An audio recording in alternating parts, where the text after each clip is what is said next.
Herndon Town Council, public hearing, January 14th, 2020. Good evening, everyone. Welcome. I'll call the meeting to order, and this is for the daisies out there. Thank you for being here tonight. We are glad to have you all. I am pleased to welcome Daisy Troop 51084 from Clearview and Dranesville Elementary Schools who are here this evening. They met with some of the town council and I before the meeting, and they're going to join us to lead the Pledge of Allegiance. So if our daisies would come down front, we are ready to start the pledge.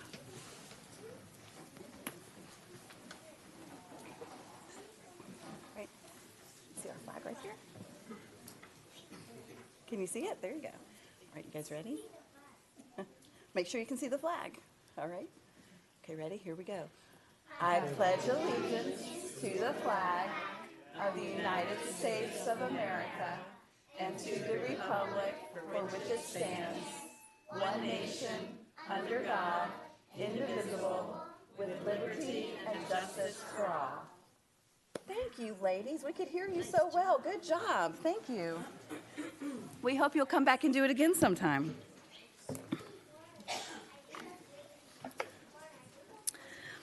This evening, Councilmember McKenna is out of town on business and will not be here. This is our first public hearing of the new year, so I'd like to wish you all a happy new year, and we're so glad that you joined us.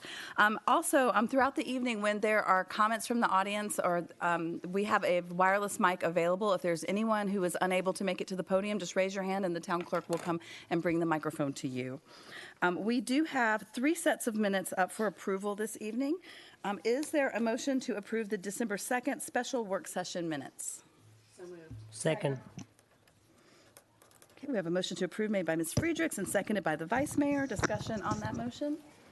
All those in favor say aye. Aye. And those opposed, that motion And I'll carries. abstain. Oh, so 5-0 and 1 abstention. Thank you very much. Is there a motion to approve the December 3rd work session minutes? So moved. Second. Motion to approve made by the Vice Mayor, seconded by Ms. Friedrichs. Discussion on that motion?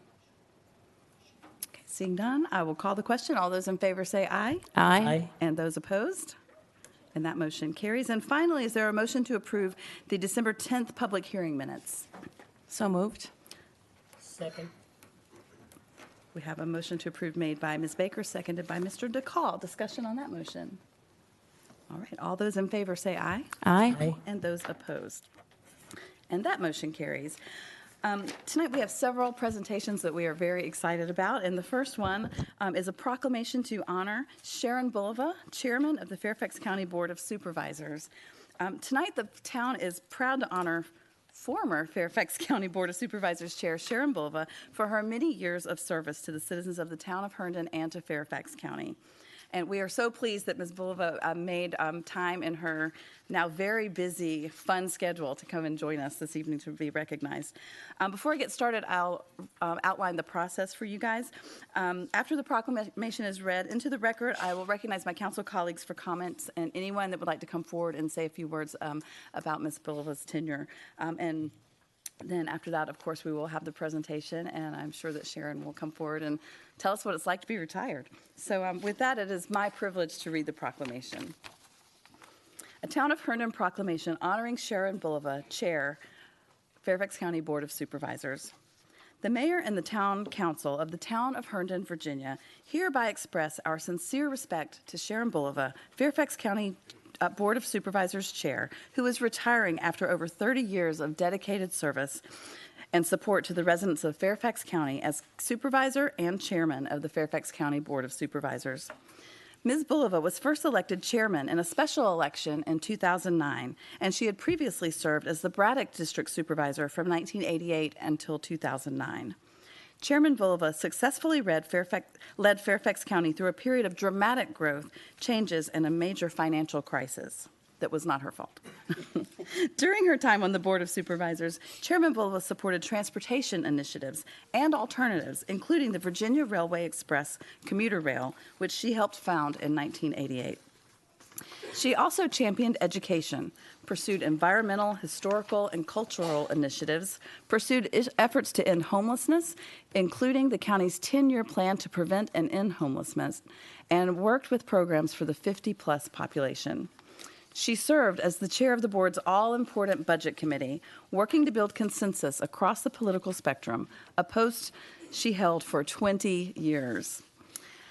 As chairman, she oversaw the massive development in Tyson's Corner and the transformation of older commercial industrial areas throughout the county, worked with multiple levels of federal, state, and local government toward the completion of the Silver Line, and focused on addressing Fairfax County's workforce housing needs, just to name a few, all while keeping Fairfax County's AAA bond rating intact. Ms. Bulova has also frequently been recognized for her contributions and leadership throughout her years of service with many awards. Her recent Jinx Hazel Arts Award, the Council of Governments Elizabeth and David Skull Metropolitan Public Service Award, Virginia Transit Association's Local Public Official of the Year Award, Phyllis Campbell Newsom Public Policy Leadership Award, AFTA's Lifetime Achievement Award, and the Workhouse Arts Foundation Founders Award. Chairman Bulova was also named as one of the most powerful women in the metropolitan Washington area by Washingtonian magazine. Further, the mayor and town council of the town of Herndon, Virginia, hereby express our appreciation to Sharon Bulova for her support on matters directly benefiting the town of Herndon, attracting jobs, and fostering the growth of exciting new industry sectors. The promotion of Fairfax County and the town as business and technology centers, investing in education, and providing a variety of county services and programs that positively impact our citizens' quality of life. Further, the mayor and town council of the town of Herndon, Virginia hereby thanks Sharon Bulova, County Board of Supervisors, for her valuable service as a community and regional leader. We express our admiration to you, Chairman Bulova, for your integrity and effective leadership. And on behalf of a grateful community, we wish you much success in your future endeavors. And thank you to my council colleagues for supporting this proclamation. Thank you, Sharon. We really are thrilled, and that's just a slice of the accomplishments that you've had over the years. Do my council colleagues have comments? Anyone? Ms. Friedrichs. Ms. Bulova, thank you so much for all you've done. I'm overwhelmed at the accomplishments I wasn't aware were yours, and I'm aware of many of the others, but I specifically want to start by thanking you for supporting the downtown redevelopment, which I know you were one of the first people to be for us to knock on your door and say, what do you think? I also want to thank you for being so kind, so smart, so steadfast and dedicated to the County of Fairfax. And thank you and wish you the best in your retirement. Thank you. Other comments? Madam Vice Mayor. So when I first moved to Virginia in '88, I was in your district. And I remember that rail issue that was going on. And my husband and I just couldn't imagine, why would anybody be opposed to this? So I'm glad you got through that. I moved to Herndon in '90, so I missed the opening, but have visited over there. And thank you for persevering, doing such a wonderful job when people got upset and then bringing the community back together. That was a great start for you to be on the Board of Supervisors, because I'm sure over the years you've seen many of those situations. And also like to thank the Fairfax County Board of Supervisors, which you were serving on before you were chair, and helping us with our fire station and all the other things that you've helped in town. So you've always been very supportive of Herndon, and we always love it when you come out here. And please, come on out and visit, and nobody will be asking you to do anything. You can just enjoy yourself. Thank you. Thank you. Other comments from council? Anyone? Mr. DeCall. Ms. Bulova, thank you so much for your service. As a supervisor, as well as chairman for Board of Supervisor, I think 1988, right? So 2020, is it 32 years? Wow, that's a long time of service. I guess you started when you were 8. Thank you for your service, and because of your leadership, Fairfax County stands as one of the best area and one of the best counties in terms of many aspects in the whole country. So thank you for your service. Certainly. Ms. Baker, followed by Mr. DeLago. Yes. Yeah, it's a pleasure to get to say some kind words about Sharon Bulova, and it's easy to say some kind words about Sharon Bulova. If I think about the 30-plus years that you've served and the dramatic change that Fairfax County has seen, and your leadership as both a supervisor and a chairman were instrumental in the benefits and the quality of life that we all get to take advantage of because of that. So thank you for that as a citizen and certainly as a council member. Just, the growth in population and housing and the welcoming the metro and all the development projects you had to approve and wrestle with and all the hard decisions you had to make along the way, some popular, some unpopular, all those really hard decisions you make in the role that you're in. So thank you for getting us to this point. If we think about Fairfax County as 1.1 million people, it's more population than many states. So really, we should be calling you Governor Bulova. I think that's certainly you've had a great team of folks with your supervisors. I think you're so collegial. I love watching you work with your colleagues. I think, and having gone to several of your meetings where there's the collaboration where even when you disagree that you work really well together to move the county forward and focus on what's important in terms of the residents and the business. And again, just focusing on quality of life for your citizens. And just personally, I've been on an elected official for about 6 years. So thinking about doing this for 30-something years is really staggering. But in my 6+ years, I think we're 2% of the population of the whole county. So I don't know how it is that I see you so much. So thank you, because I do feel like you've taken really good care of the little town of Herndon, even though you have this really huge, view of what you have to focus on. So thank you for spending just so much time and energy with us. We feel that and appreciate it. And just thanks for leading with such strength and kindness. Appreciate it. Thank you. Yes, sir. Thank you, Madam Mayor. Sharon, is it okay to call you that now, or Ms. Wolf? Proud to say I was part of that special election. I'm going to own that for quite a while. I think I just want to say what everyone else has said. Thank you for your leadership. Thank you for making Fairfax, the region, really a model to not only the Commonwealth, but to the coast and to the country. And I think you brought a very unique, pragmatic approach to this. And really a tribute to your leadership. You're leaving some continuity behind, which I think will continue to move the area into the right direction. I think that was part of your vision. Thank you for everything you've done, everything you've taught us. I've learned a lot about how things work from you. So please don't go too far. And that governor idea, let us know on that too. So there's a few people available. But thank you again and enjoy the time. Thank you. Well, when you go last, everybody has said almost everything. So I certainly concur with all the comments from my colleagues. Sharon and the county have been such a good friend to the town. We are so grateful to be a part of Fairfax County and the strong relationship that we've built over the years with you and Supervisor Faust. You've supported many initiatives. I know that we have a great economic development grant that's in the works for our downtown that would not have been possible, I don't think, without the relationship that we've built over the years. So really appreciate that.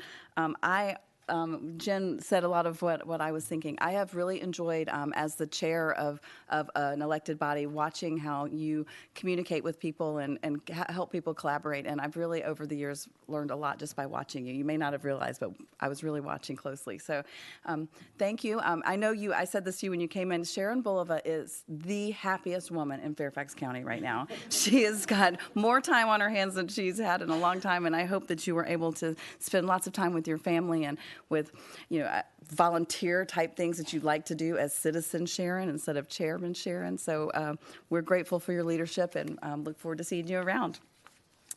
Is there anyone in the audience that would like to come forward? I know some of your colleagues are here. Supervisor Faust, would you like to come forward? This is Drainesville Supervisor John Faust.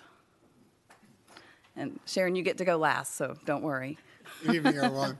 I just, first of all, thank you for doing this, recognizing Sharon for her service, and thank you for allowing me to participate. I served with Sharon for 12 years, and first year she was a supervisor from Braddock District, and then the past 11 years she was chairman of the board. And when she first got elected chairman of the board, I introduced her at an event as my boss, because I thought she was my boss. And she explained to me afterward, John, on the board of supervisors, we don't have bosses. I said, okay, well, then you're my leader. And from that point forward, I introduced Sharon Bulova as my leader. And she has done an amazing job leading this county, a job that is more than any one person should be asked to do by itself. But on top of that, she has led the Washington Council of Governments, the Northern Virginia Regional Commission, Northern Virginia Transportation Authority. The list goes on and on. Each one of the jobs that she's taken on would be enough for most people, just one, and she's done so many. So I just want to thank her. But for Sharon, I'm not sure we would have pulled off the financing plan for Phase 2 of the Metro Rail. So when you think of Herndon and Sharon Bulova, she's delivering that Metro project, Silver Line 2 to Herndon. She was an amazing supporter on the Economic Development Grant. And in just so many ways, I would say she never said no. Anytime you ask her for help, particularly when involved Herndon, I know she has a special place in her heart for the town. Sharon was there, and she was a tremendous supporter. So we miss her already. This was the first day, first board meeting without her. And, we got through it, but it was different. And, we wish her the best in her retirement. So thank you for doing this. Thank you for coming this evening. Is there anyone else who would like to come forward? Mr. O'Reilly.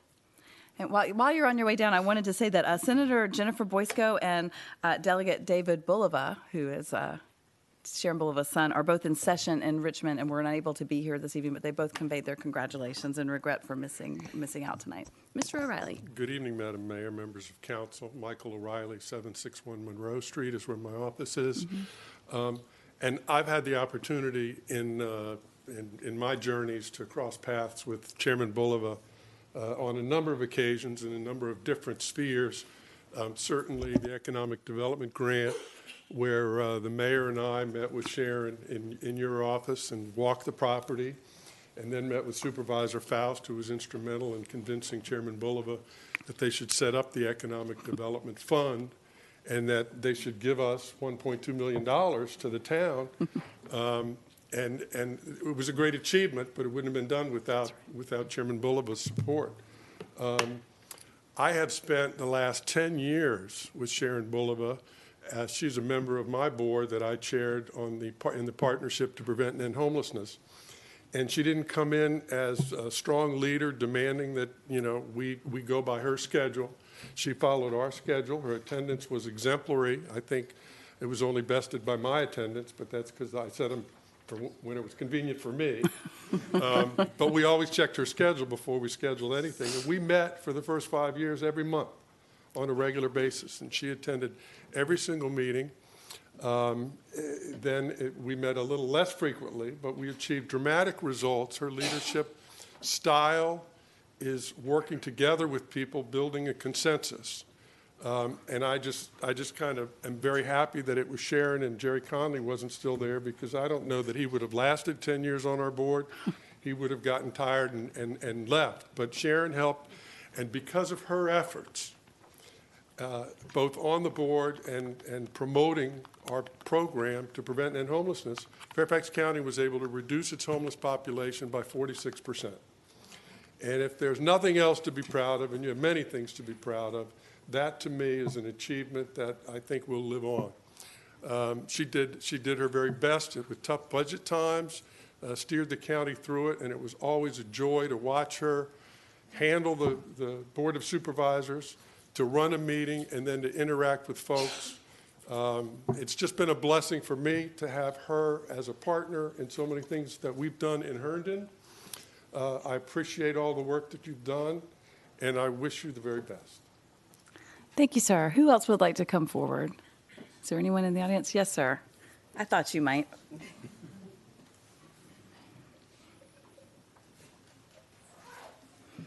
evening. I'm Jeff Fairfield, 459 Herndon Parkway. I just want to publicly thank Sharon for all the patience and quiet encouragement she gave us landowners while we struggled to form the Phase 2 Dulles Rail Tax District. And I know one of the happiest days in my life was October 2009 when I was able to bring the petition to Sharon. I think she was very delighted also to receive that. So it was a bit of a minor miracle that ensured we'd have a Metro Rail stop in the town of Herndon. And I kid Sharon from time to time. She'd forgotten, but I remember. On the same night that she was first elected to public office, my all too short political career ended when the voters told me, "Take a seat, young man, do something else with your life." But looking back now, 32 years later, the electorate, the citizenry, made the right decision, telling her to move on and lead the county and tell me to go back to work. So Sharon, thank you very much for all you've done for the county, and enjoy your free time and your life of leisure. Thank you. Thank you. I didn't know that story. Who else would like to come forward? Would anyone like to come forward? Okay, well, then it's my pleasure to invite down Ms. Sharon Bulva herself to come say a few words. We're so glad you're here, and then we'll come down for a presentation. You'll always be Madam Chair. Thank you so much, and this feels so strange to be on the other side of the dais. It gives me respect for the speakers because it's a scarier place to be. This is an honor, and thank you so much. The town of Herndon has meant so much to me. Especially once I was elected chairman, this is where the action was. So I totally remember Jeff Fairfield coming to me and letting me know that he had been successful in getting the number of signatures needed for Phase 2 of the tax district. That was major, really big deal, and it put the wheels in motion for the Silver Line to be able to actually begin, and we will have within hopefully this next year rail to Dulles and into Loudoun County. Major accomplishments, transformational, and I also remember some of the very first things I was dealing with was the Rocks Road or Rock Hill Road, and a bridge over geography that I was not familiar with at the time, that I was soon to find out a whole lot more about, in order to make sure that we were able to provide the Innovation Station and the Herndon Station.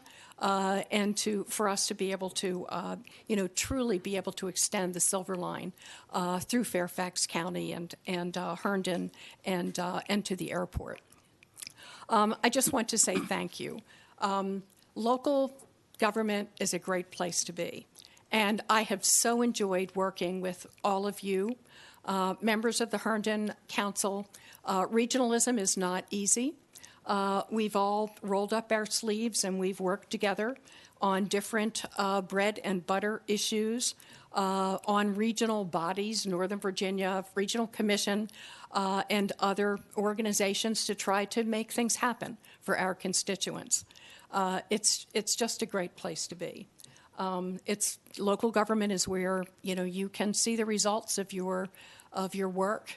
And where you see your constituents in the grocery store, and you get really good feedback, on how people feel about how things are going. So it's, I think, the most noble level of government, and I thank all of you for the work that you do. So thank you very much. I have, as a retiree, I am enjoying restaurants, including Stone Cove Kit Bar, and then this evening at the Euro Bistro. So I'm just beginning, really, to, to explore the culinary opportunities that more time will afford me. And putting money into the meals tax revenue for the town of Herndon. Well, thank you. So thank you very much. This is an honor, and it has been an honor working with Herndon and working with our constituents here in Herndon, the town of Herndon. Thank you. Thank you, Sharon. We're going to come down. We have a proclamation for you, and we'd like to invite down the entire council and the town attorney and town manager and anyone in the audience that would like to come forward to recognize Sharon. We welcome you forward at this time. Thank you.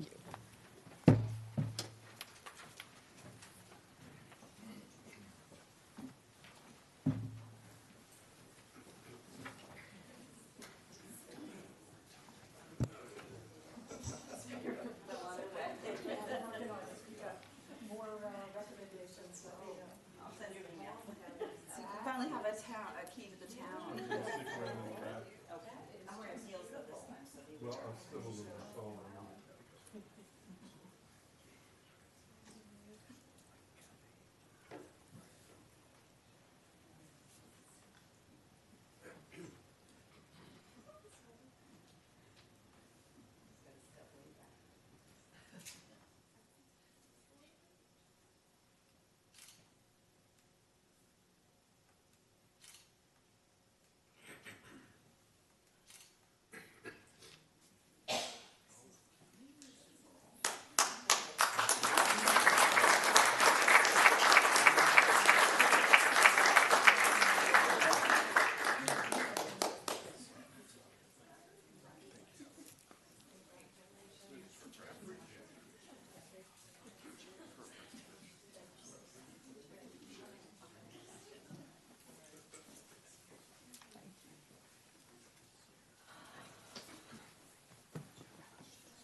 Yeah, she knows.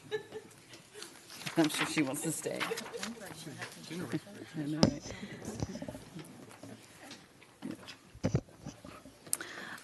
All right. Next up, we have a proclamation to recognize Nachman Day, January 14th, 2020, in honor of the 100th anniversary of the Nachman family in Herndon. And I will recognize Vice Mayor Olam to read the proclamation. Thank you, Madam Mayor. A Town of Herndon proclamation to honor, recognize Nachman Day, January 14th, 2020, in honor of the 100th anniversary of the Nachman family in Herndon. First arriving in Herndon in 1919 as part owners of a store and building, which would later come to be fully owned and known as Nachman's, and the Nachman family had a constant positive presence in the town. Throughout the past 100 years, the Nachman have exhibited their ongoing dedication to Herndon through involvement and activities and organizations, including the Herndon Town Council, Herndon Volunteer Fire Department, Herndon Rotary Club, Herndon Masonic Lodge and Eastern Star, Herndon Business and Professional Women's Club, Herndon Optimist Club, Arts Herndon, Economic Development Authority, Board of Equalizations, and many more. The Nachmans have made a profound impact on the lives of students in Herndon community by providing musical instruments, master instructors, and lessons to those that could not afford them. In that same spirit, they have been supporters of the Downtown Concert Series. Along with their encouragement in music, they have championed the arts by commissioning 2 notable murals and displayed in the town's vibrant history, and by serving as a catalyst in establishing the Arts District in the downtown Herndon. The Nachman building was first to feature an art gallery and artist in residence in the town of Herndon. Therefore, the mayor and town council of the town of Herndon hereby express their appreciation and recognition of the Nachman family for their valued presence in the town and their innumerable contributions to the community over the past century by proclaiming January 14, 2020 as Nachman Day in the town of Herndon. Thank you, Madam Mayor. Thank you, Madam Vice Mayor. Comments from council? You want to start us off? Yes. If I can get my comments pulled back up. Excuse me. I would also like to say, as I talked with Howard before the meeting started, and he asked me to please let everyone know that there would be cake across the street in the Green Lizard, which is their building. So please join them afterwards and save a piece for me. I'd love to have a piece. I first got to meet Arthur and Sharon through their son, Stuart, and my son, Michael, were friends when I think that was in 96 or 97. They were both about 12 years old. And then I got to know Howard. So I've known this wonderful family for some time. And then also your sister that I know Mike knew. She was older than y'all. Maybe not so much now, but back then a year or two was a long time, a big age difference. But Arthur was the reason that I ended up joining the Herndon Rotary. He told me about it and the things they were doing, and he sold me. And I feel very good to be considered a friend of his, and they are definitely a friend of mine. And I think the whole community, I've seen Arthur do so many wonderful things and his brother over the years that nobody even knows they do. They just do things for people in the community, and I know how much they care about music and all the support that they've given to the high school as well as the middle school and other individuals. So thanks for being that great person that's always there for everybody else. And if you need us, if you need me, you can call me. And thanks again for the truck. It's always a pleasure to be able to drive your truck. Thank you, Arthur. Thank you. Other comments from council? Ms. Friedrichs. I, too, know Arthur through Rotary, but the first time I met him was through the Chamber of Commerce. Even though he was not a member at that time, he participated anyway. And that's the great thing about Arthur, is that Arthur and the rest of his family just get in there and do. When something needs to be done, they do it. They don't ask for any recognition, but this is a great opportunity for us to actually give them some. Arthur is a big supporter of the arts. He's also one of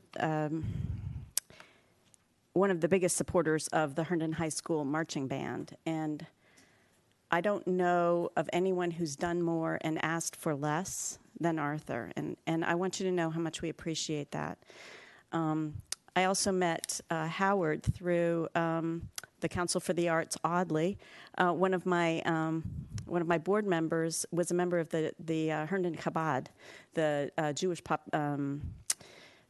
religious group that met at Nachman's for a while, and she asked if we could help do a big old Hanukkah celebration, and the Nachmans had always been doing the lighting of the menorah. So we also had a big latke celebration, and we sang, and it was a wonderful experience. And this year we did it again for the first time, I guess, since then, with a chocolate drop.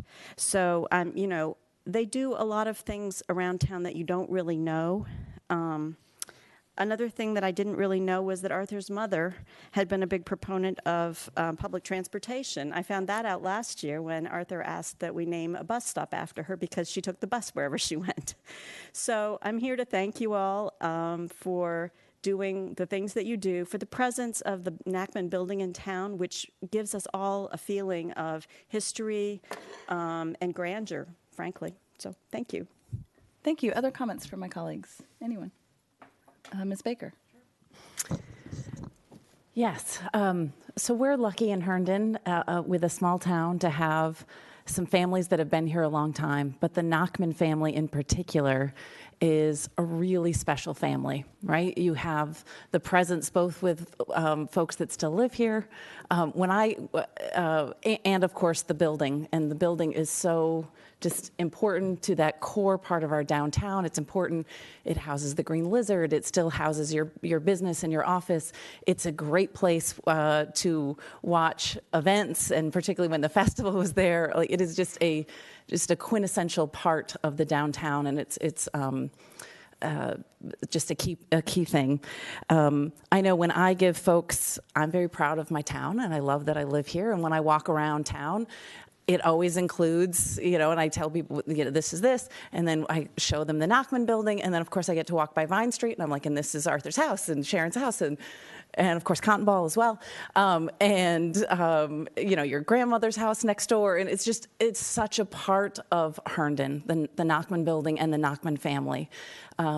So I've only lived here 16 years, which doesn't feel like that long when I think about the tenure of your family. And it feels like I've heard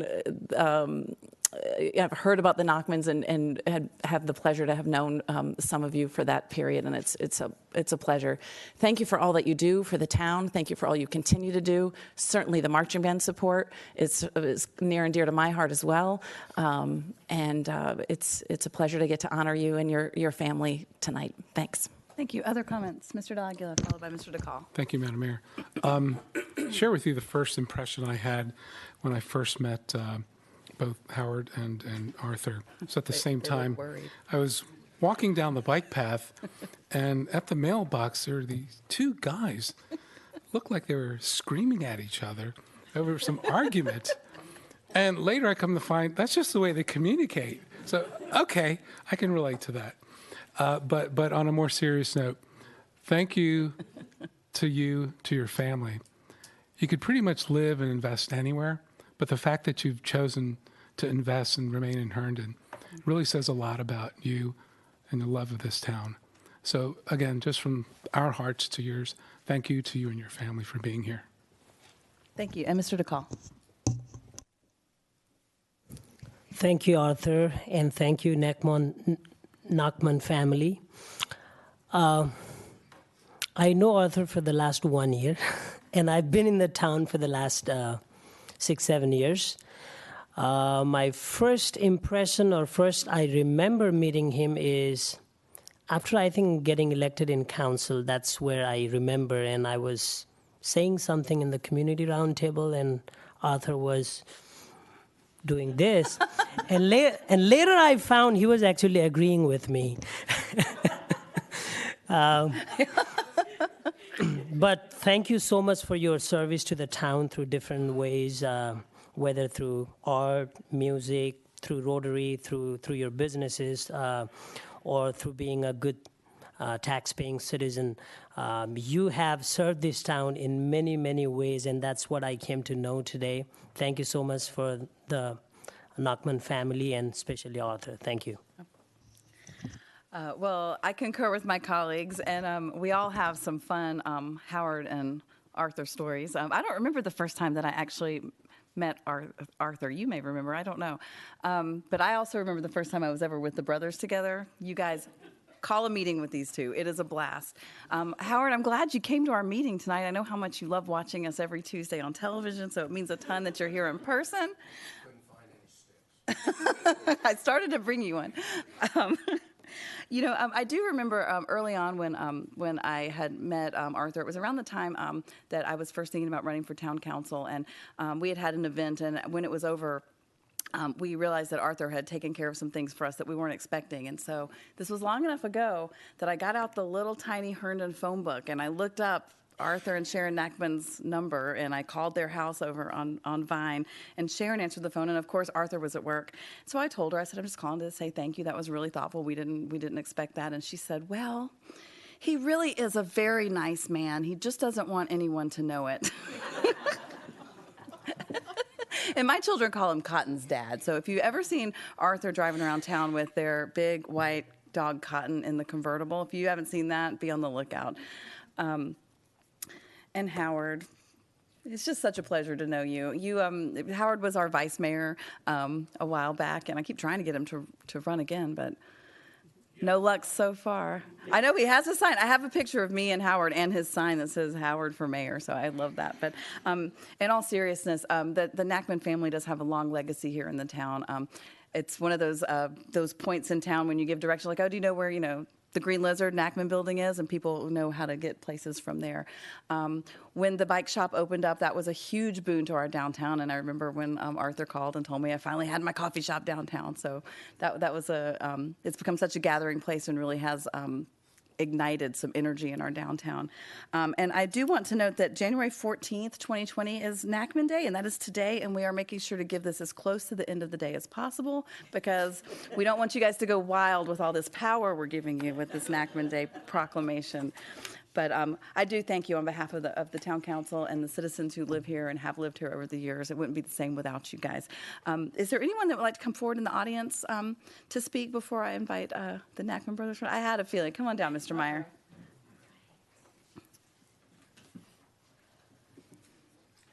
Dave Meyer, 720 Lynn Street, Green Lizard Cycling.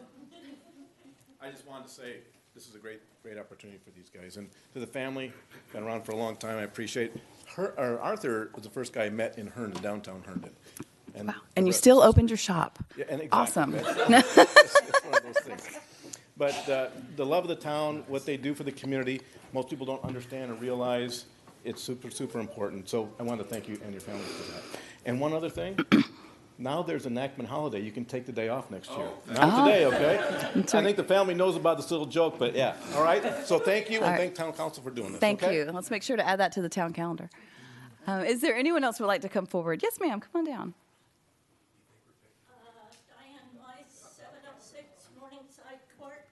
You may not remember me, but I am your former customer. I brought my kids in all the time.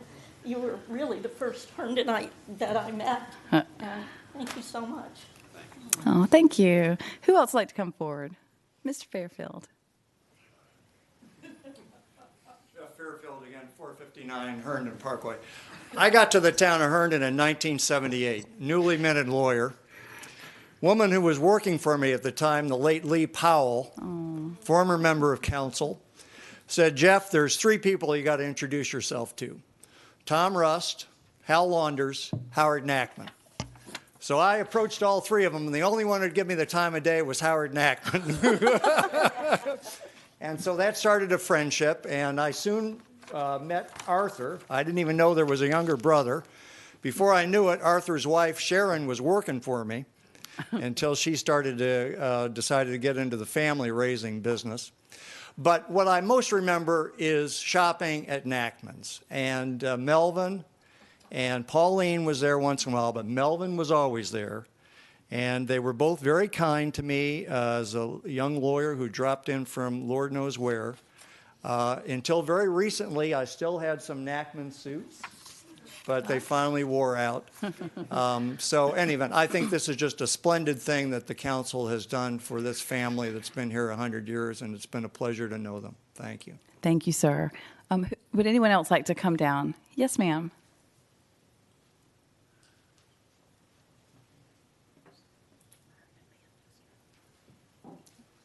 My name is Kate Fulkerson. I am with Herndon High School Band Parent Association. I'm president, and on behalf of Herndon High School Band, we want to thank the entire family for their incredible generosity and continued support. We couldn't do it without you, so thank you very much. Thank you for coming forward. Is there anyone else who would like to come forward? Mr. Pressgrave, really? Come on. Uh-oh. Larry Pressgrave, retired captain in Herndon Police Department, and I had no intention of speaking today, but Natalie kept bugging me to do so. I've known the Nachmans for many years. We went to school together, both Howard and Arthur. Arthur was behind me, but I think you, Mayor, said something to the effect about the Nachman was a landmark or a reference to directions. I've been asked 10 billion times, where is so-and-so? How do you get there? Anyway, you go down to Nachman's and you turn right or left. Right. But they have been such a wonderful store in Herndon. I'm sorry to see them go out of business as far as the clothing goes. And Jeff Howard did say he would refund your suits that that are worn out now. Howard just told me something I did not know, knowing him for so long, that Howard's father was the vice mayor, and his father was mayor, but Howard also was the vice mayor as well. So that's kind of a landmark thing. Yeah. I hope that many of you did get to see the video that Arthur led the band a few weeks ago. I thought that was fantastic. And Arthur does have some moves. I really enjoyed it. So if you have not seen that, please Google that and look at that. Well, thank you for that. Thank you. Thank you, Nackmans, for what you do. Thank you. We're so glad you came forward. Is there anyone else who would like to come forward? Anybody else out there? Okay, well, before I invite the Nackman family forward, I did want to let you guys know, former delegate and former mayor Tom Russ was unable to be here this evening, but he wrote me a letter and asked that I read it into the record, so brace yourselves, guys. It says, Dear Lisa, thank you very much for the invitation to attend the January 14th meeting recognizing the Nackman family. Unfortunately, I'm committed that evening at the kickoff of the Children's Museum in Loudon, of which I am assisting. During my service in Herndon, I had many interactions with the Nackman family. I remember when we did the first downtown improvements, brick sidewalks, lights, and utilities, Melvin donated the easements right-of-way along his property for the project. Likewise, when we relocated Eldon Street, he was not happy because he felt it would negatively impact his store, but he did not oppose the project. And he calls you the boys, have continued that spirit of community involvement and support. Arthur was with his commitment to the school's bands and the high school football field, which we all know is really the band field for the band out there. Howard has served the town on the council, and it was a pleasure to work with him on Herndon projects. Please express my regret to the Nackman family that I am unable to attend in person, and hope these few thoughts bring back some fond memories. Best wishes, Tom. So it's now my pleasure to invite forward Howard and Arthur. Are you going to arm wrestle for who speaks? I don't know how this is going to go, but why don't you come up together and let everybody see what we're talking about up here? Just show us how you argue about it. That's perfect. Look, they're going to argue about who comes up. See how it goes. See? Arthur, or Howard, you need to use that cane more effectively. Thank you, Madam Mayor. Thank you, members of council and everyone who came up here tonight. It's a great honor. It happens once every 100 years. And I want you to know we appreciate it. We appreciate that you allow us to do what we do. Thank you so much. Thank you.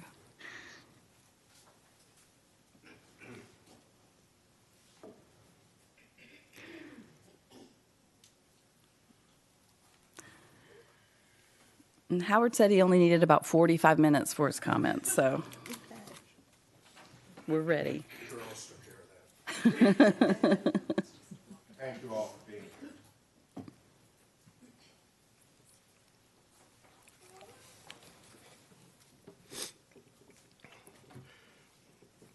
here.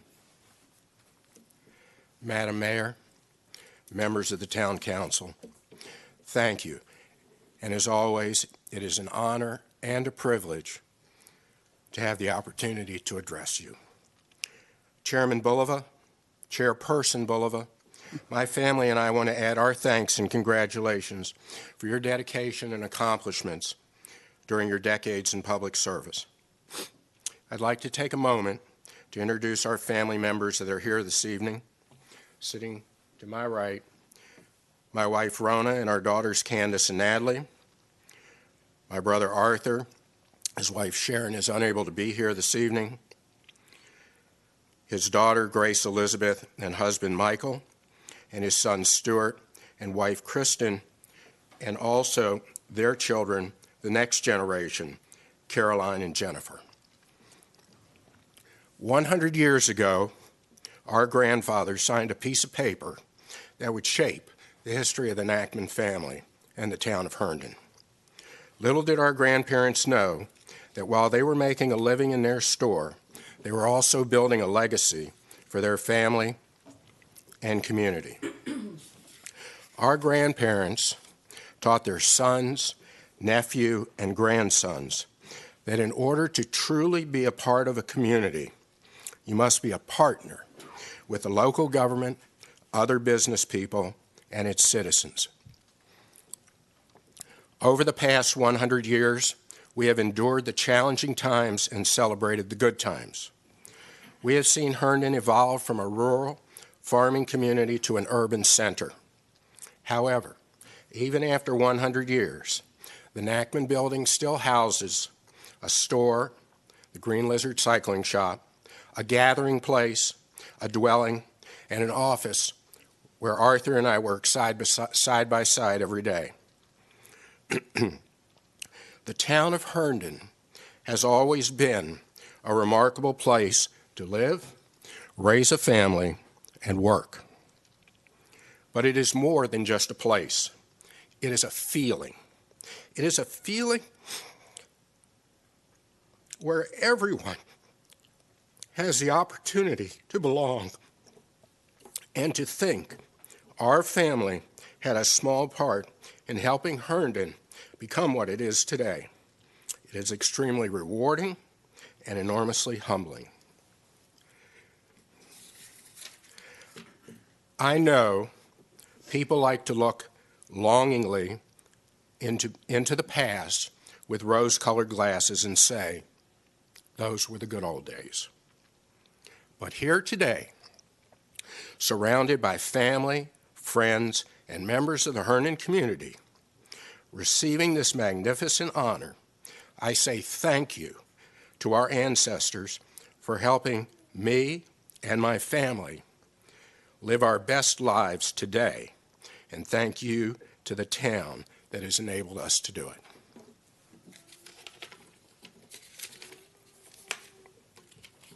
Thank you. Thank you.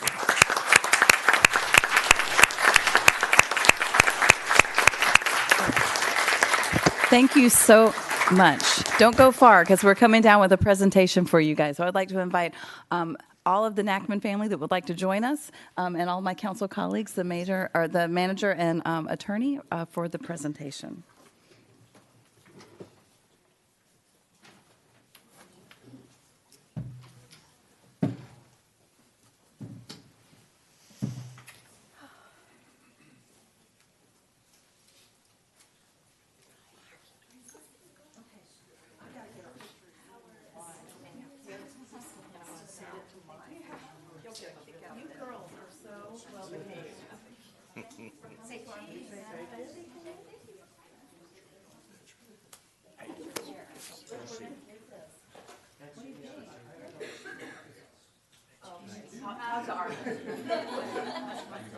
Okay, say cheese. Say hi,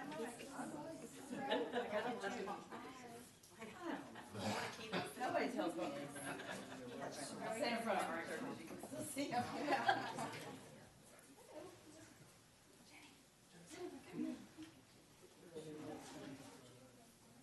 Do you want to come help us hold it? Yeah.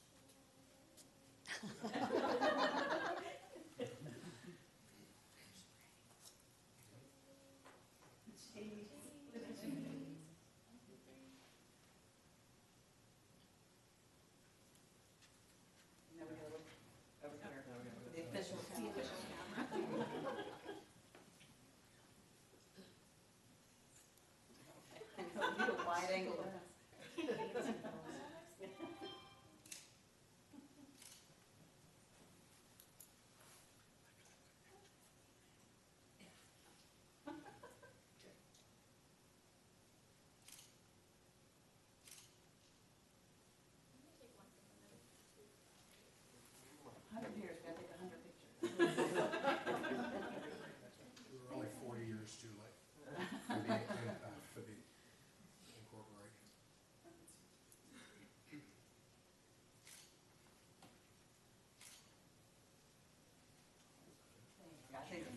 want more?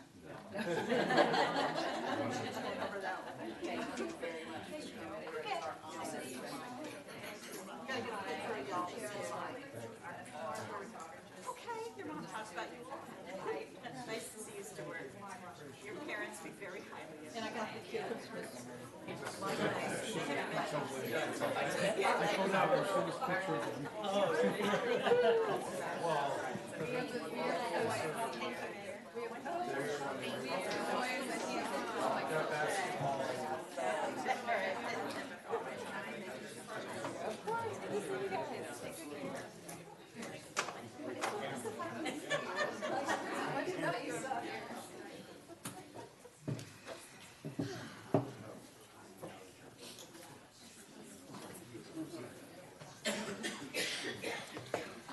I was going to give this to them.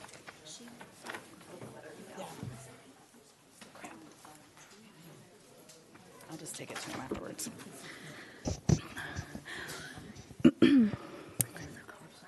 Yeah, I'll take it over there. Okay, next up, we have a certificate of appreciation to recognize Dr. Manuel Gomez from Parks and Rec, who, this is the occasion of his retirement. I'm going to recognize Bill Ashton, our town manager, who's going to provide introduction and some background on his service to the town, and we are excited to recognize you this evening. Mr. Ashton. Well, thank you, Madam Mayor. I'm sure that several of you heard doctor and said, I didn't realize we employed physicians in the town of Herndon, but we do. Before Manuel came to work for the town, he had a full career as a veterinarian and owner of an animal hospital in Cancun, Mexico. Moving from south to north, Manuel spent a brief time in Vancouver, Canada, before finally settling in the United States and working for the town of Herndon. In 2007, Manuel began his employment with the town, working in the Community Development Department as an associate community inspector. He employed his bilingual language skills to interact with residents and assist inspectors with a variety of tasks. In 2013, Manuel transferred to the Parks and Recreation Department, where he worked as a recreation assistant. He provided excellent customer service while at Parks and Rec to the patrons and visitors of the community center. Again, the fluency in Spanish was a great asset, as he was able to provide to his customers in their native language information on the programs at Parks and Rec and other things. Manuel became a favorite of many of the community center's patrons due to his friendly, outgoing, and helpful personality. Manuel was always eager to assist his coworkers as well, and took on several projects over the years to help bring efficiency and organization to some of the functions the desk were tasked with. He provided honest and faithful service to the town and to the community, and brought his welcoming personality to the workplace on a daily basis. His work is greatly appreciated, and he's already being missed by the patrons at the community center, so I hear. Besides being a veterinarian, Manuel is truly a Renaissance man. He also is an expert in landscaping and grounds maintenance. He had a thriving business in the landscaping world. I didn't know this until just recently. He had that for many years, providing quality lawn care to folks. We wish Manuel health and happiness in his new adventures and his life ahead. And on behalf of Cindy Roeder, who is out of town right now, she wanted to extend her deepest apologies for not being here in person to express her appreciation for your faithful service. Thank you. Thank you, Madam Mayor. Thank you so much. Are there any comments from council? Ms. Friedrichs. I did not realize you were retiring, and I am very sad, Dr. Gomez. Like many people that were referenced by our town manager, you made a big impression on me when I came in, and I don't come in that often. I want to thank you so much for your service, congratulate you on your retirement. If I'd known you were from Cancun, I would have called you before I went there to get all the information I needed, but I'm sorry. I'm sure you're not sorry about that. I hope you enjoy your retirement, and don't be a stranger. Thank you. Are there other comments from council? Madam Vice Mayor. That's a big surprise that we had a resident veterinarian working here. I will have one in the family in the spring, and I've never met a veterinarian that wasn't a wonderful personality, so no wonder that personality of yours was here. I mean, it goes with your training with all the animals. Kind of the Dr. Doolittle, I guess. But good luck, and we hope to see you around town. Don't be a stranger. Thank you. Any other comments? Mr. DeCall. Thank you for your service for 12 years in town of Herndon, and enjoy your retirement. Thank you, Dr. Gomez. Thank you. Any other comments? Ms. Baker? Yeah, I'll just add to that. Thank you, Dr. Gomez. This was, I didn't realize either that you were a veterinarian. That's impressive. And yeah, it's been a pleasure, and enjoy your retirement. Yes, sir. Thank you, Madam Mayor. Doctor Gómez, muchas gracias. No solamente por los años, pero las horas y la energía que ha dado a esta town de Herndon. Desfila de retirement y le vamos a ver un poco triste que no están con nosotros. Muchas gracias. Thank you. I basically said thank you. I understood. Wow, you've done everything. Thank you for spending a little bit of your time with the town of Herndon. Anyone that comes from Cancun to Herndon, we are impressed by that, so thank you. I know that you are well loved and already missed at the community center, and we do express our greatest appreciation and hope that, like my colleagues have said, that we'll still see you around. I'm just like we just said to Sharon Bulova, you can now come and like have fun and nobody can ask you stuff, so we'll see you around. Would you like to come forward and say a few words? And certainly if you don't want to, you can give us the wave, but we'd love to hear from you if you're willing. Well, first of all, I thank God for everything that He gave me and all of His blessings, mostly my beautiful, beloved wife that she has motivated me, support me, encouraged me, and put up with my craziness sometimes. I adore you, Amy. Aww. And for the town of Herndon, too, I'm very grateful. I learned a lot of things, a lot of challenges came into my life. Life is full of challenges. I always say that. I have learned a lot from many leaders in this town.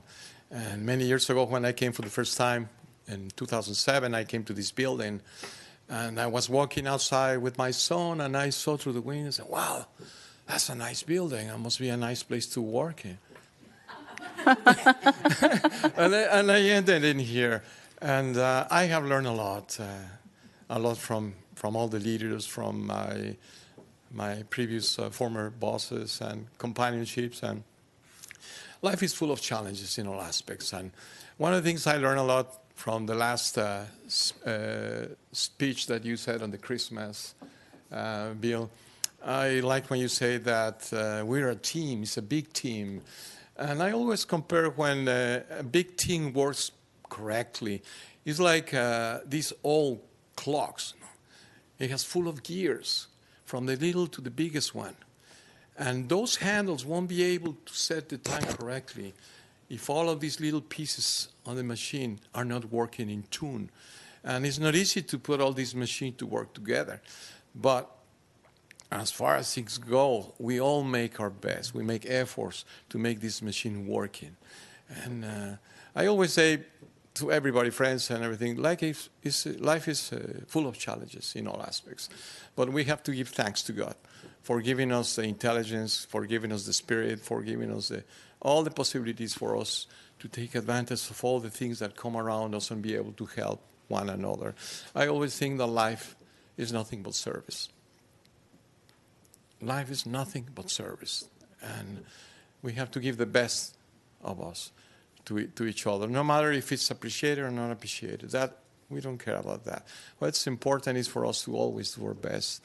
And I'm a sailor. I love sailing. I raised sailboats for many, many years. And through that, I learned about nature a lot, about sailing. Sailing means you have to have a lot of skills and know your boat very well and know your crew. I have great crew members, and they always wanted to sail with me because we try to have fun in every race. I faced storms, bad, ugly storms, about to sink with the boat. There were times I was with my family. I used to go to the next islands and every week and sail around. We were caught by storms, and that's very scary. But if we don't put ourselves together with faith and using all of our skills, we're going to sink. And the people that are with us is going to sink. So we have to focus mostly in trusting ourselves and trusting God to guide us. And then anything that comes through any storm in our lives, we will be able to come good, great, out of it, great, and safe. Now, there are times that we sail with beautiful winds. When you open the spinnaker, you lose color for beautiful sails. You have all the winds in your favor. It's so pleasurable to go through that. The same happens with life. Life gives us all kinds of rewards too, challenges and rewards. I have learned a lot of things here in the town of Herndon that I'm very, very grateful. I'm grateful to Lisa Cheater and for her advice, for her support, for her wonderful leadership that we had in the community center. I always appreciate. Maybe sometimes I made mistakes, but we all learn through those mistakes. No, it's like the same. Once I was racing with a friend and we hit a reef with his boat. It was very scary. The boat was just bouncing back. And we couldn't get out of it. Somebody came and rescued us, but we came out. So I'm very grateful for having the opportunity to work for the town of Herndon, to learn from this wonderful leadership that we always have. It's an example for us.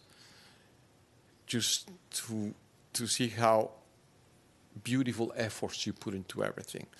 The passion that you guys have. I know many of you. I've been observing, I've been watching, I've been involved with a lot of things, and I've seen how wonderful you guys are with the passion that you put for the town.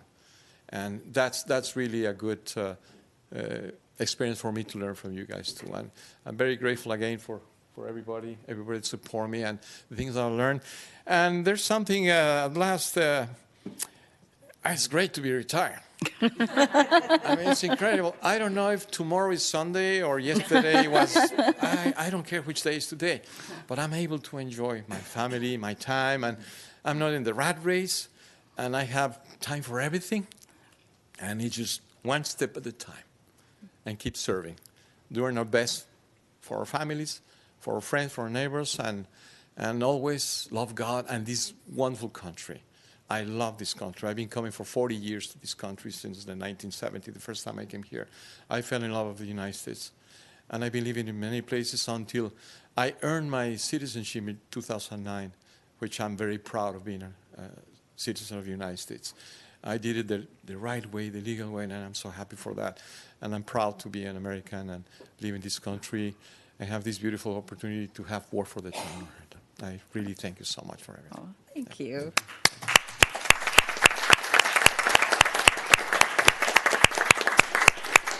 Well, once again, I'll invite everyone forward for the presentation. Don't go.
Thank you so much.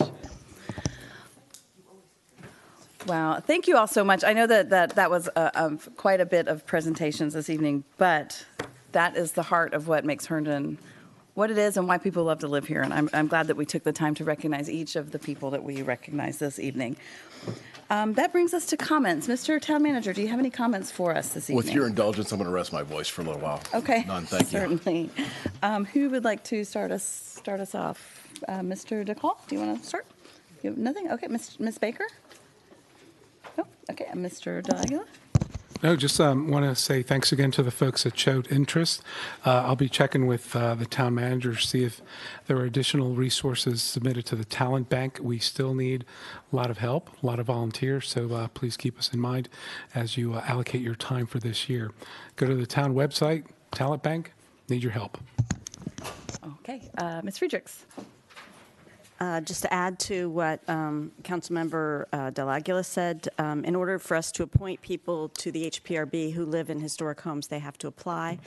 There is the talent bank is actually located on the herndon-va.gov website under government and application to serve on town boards and commissions. So I urge you to tell all your friends, and we'd like to see a bunch of diverse and interesting people applying. Thanks.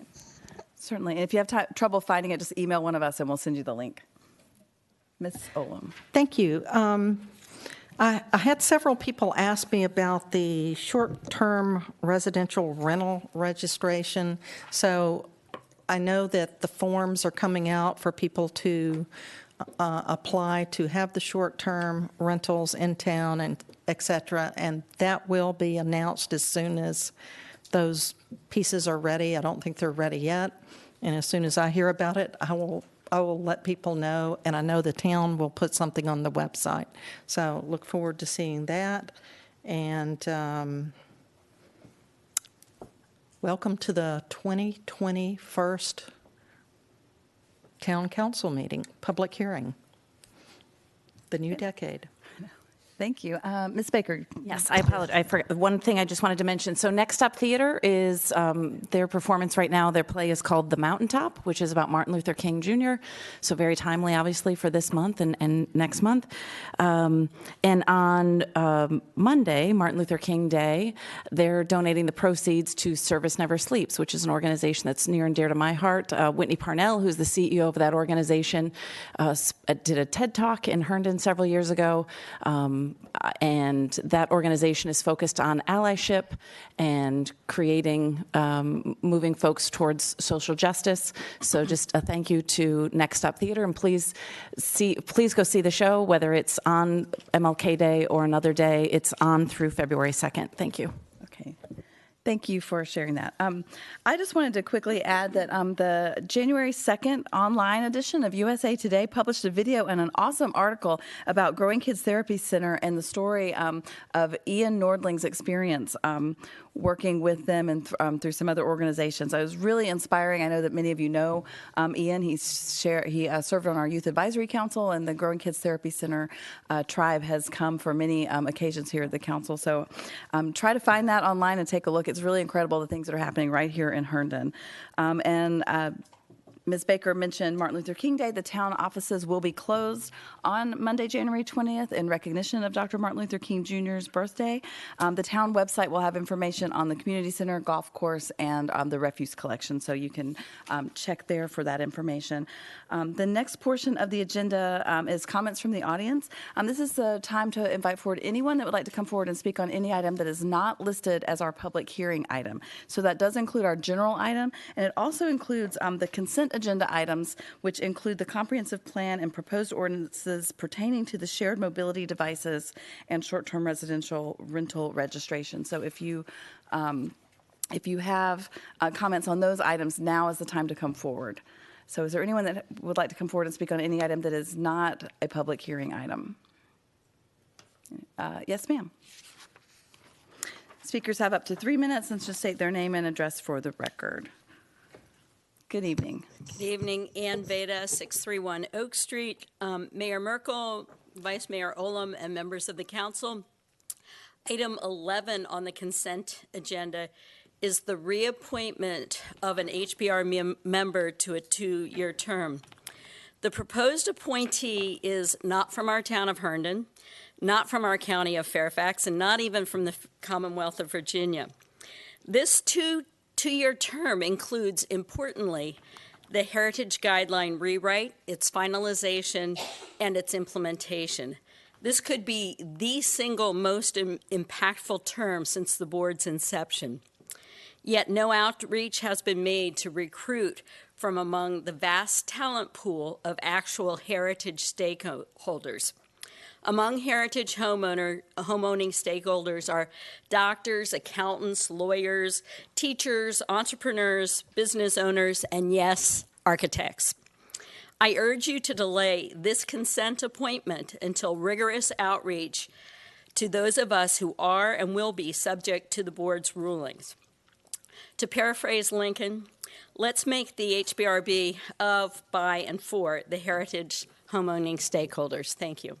Thank you. Is there anyone else who would like to come forward and speak on any item that's not a public hearing? Yes, sir. Come on up. Yes, sir. Mr. Burke, you have up to 3 minutes. State your name and address for the record. When the red light comes on, try to wrap up. Yeah. I need mine too. My name is Alexander Burke. I live at 910 George's Place, apartment 304 in Herndon, and my phone number is 571-313-9137. And I'm talking about the development, downtown Herndon, of 207 new apartment buildings. I would very much would like to see of the people here in Herndon for 10% for the poor people and half for the senior citizen people to have a place to live there too. And I would very much like to, okay, back in September 17, 2019, Cornerstone did a 7-page on the people here in Herndon. Herndon, in a sense where the poor people are about $24,000 a year. The sense where the people of family of 4 is about $110,000 a year at all. It's very important for the people here of Herndon and to see this report and read it too. 53.1% of our people who live here in Herndon do not speak English. They speak a second language or two. And this is something I would call very important. I would say very strong of those 53%, their people do need help in house there too. The downtown development, 270 place, would help out the people a great deal to have a place to live there too. And Mentor, the land is Herndon and Fairfax County. This is people's land of the town of Herndon. Let the people get a chance to have a place to live there too. And definitely do go through the guidelines which Cornerstone has here tall. This is something very, very important for the people listening on Channel 23 is to get their hand on and read the 7-page report. It's extremely very important of the direction of Herndon is going to go in. Please do. And thank you. Thank you very much, sir. Would the people of the town council here make any comments or? We don't typically, but I know that we do have that report, and we agree with you on the affordable housing issue, and we are working toward making that happen. And we appreciate your passion about the subject. Thank you for coming. Is there anyone else that would like to come forward and speak on any item that's not a public hearing item? Yes, ma'am.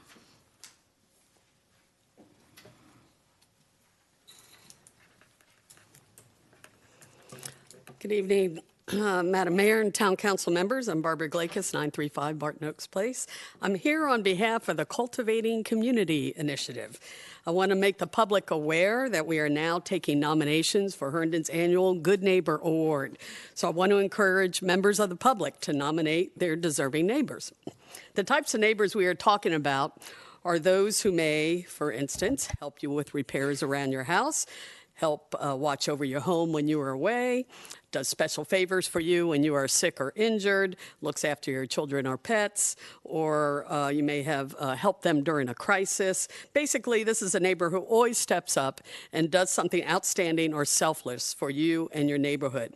This person may be known by everybody in your neighborhood, or he or she may be a quiet, unsung hero who goes over and beyond the call of duty to do special things to make your neighborhood a better place to live. So these are the types of people that we want to recognize. We can recognize your good neighbor if you would simply nominate them no later than January 31st. You can read more about this award and get an online nomination form by going to the town's website and searching on Good Neighbor Award 2020. Or for more information, you can call 703-435-6800, extension 2084, or you can send an email to information@herndon-virginia.gov. So I'm going to repeat that one more time.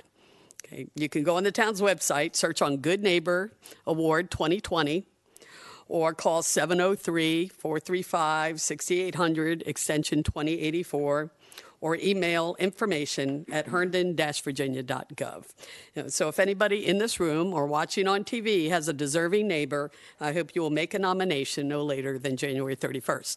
Thank you. Thank you very much. And if you didn't get those numbers or addresses, feel free to reach out to any of us and we'll make sure you get that information. Is there anyone else who would like to come forward and speak on any item that's not a public hearing item that does include general and consent items? Okay. Thank you very much to everyone who came out to speak. We have one public hearing this evening, which is Ordinance 2001 to consider zoning ordinance text amendment 1902 to amend Chapter 78 zoning to revise standards for communication towers. I will open the public hearing and recognize Dave Stromberg, who is our zoning administrator, for our staff report.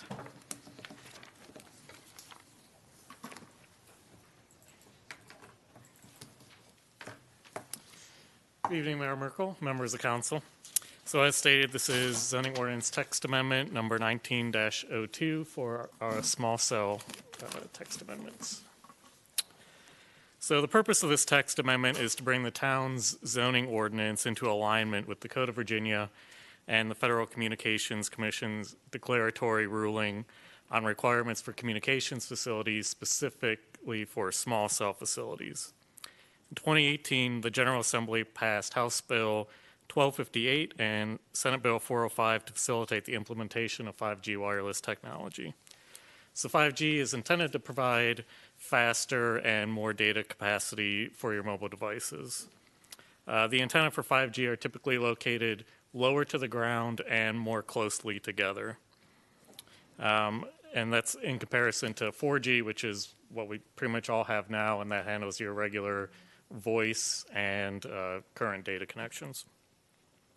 So the new language in the Code of Virginia defines and places limitations on what's called administrative review eligible projects. So an administrative project is defined as either a new structure that's not more than 50 feet tall or a co-location on any existing structure of a wireless facility. So the state also defines a small cell facility as anything where the size of the antenna is 6 cubic feet or less, and any associated equipment with that is 28 cubic feet or less. The town can regulate small cells in two separate sections of the town code. Chapter 78, which is the zoning ordinance, that regulates private property and publicly owned parcels. That's what I'll be discussing with you tonight. And there will be a companion amendment to Chapter 66, which is the chapter for streets and right-of-ways, to adopt regulations for small cell facilities when they're located in a right-of-way on either a new or existing utility pole. So the images above show an example of a camouflage small cell facility. In this, you have the two images of a site light in the historic district. The light on the left is just standard light, and then the light on the right has a camouflage small cell antenna located on top of that. This is actually in the town. It's in the parking lot, the town-owned lot right by the Mediterranean Breeze. It's part of the pilot Smart City project. So these images are examples of small cell facilities that are not camouflaged. The image on the left is a new small cell that just recently went up in Fairfax County on Little River Turnpike in Annandale. And what you're seeing there is the antenna and all of the associated equipment. It is all in one canister, and it's located on top of that pole. That whole assembly is about probably 6 feet tall, and the pole is approximately like 42 or 45 feet tall there. And then the other part that's usually associated with the antenna and the equipment is there's always some sort of electric meter associated with that. And that's what the image on the right shows. It has that electric meter posted. That's on a new pole. So you're always going to have at least those two items on a pole for a small cell, at least with the current technology. But again, if it's a Dominion-owned pole, they could have some of their equipment up there as well. So local governments are fairly limited in how we can regulate these small cell facilities because of the FCC and the Code of Virginia. So the current language in the ordinance, for example, states that any communication tower, only if it was 25 or 30 feet, if that was proposed. Under the language now, it says you have to get a special exception. We can't require that anymore.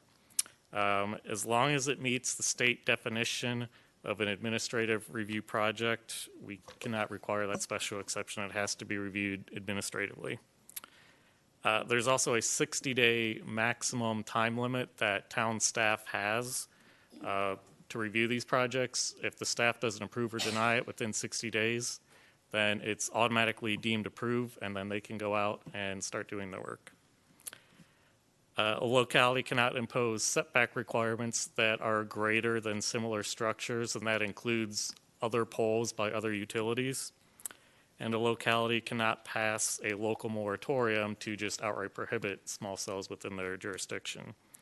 And just to clarify a little bit, that for anything over 50 feet, that does not meet the state's definition of an administrative project. So the more traditional cell towers that you've seen in the past, those still have to obtain a special exception, so they go before the Planning Commission and then before you as the Town Council.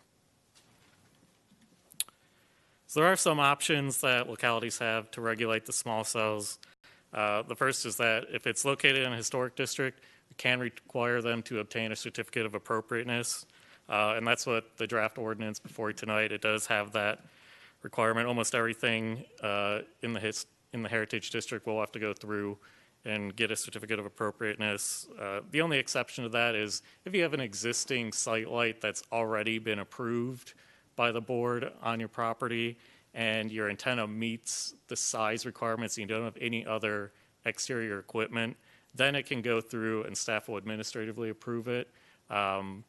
So that would be like the image I showed you earlier where you had something similar to the Smart City project. Those we would go through and approve that administratively, but anything else has to go and get a certificate of appropriateness.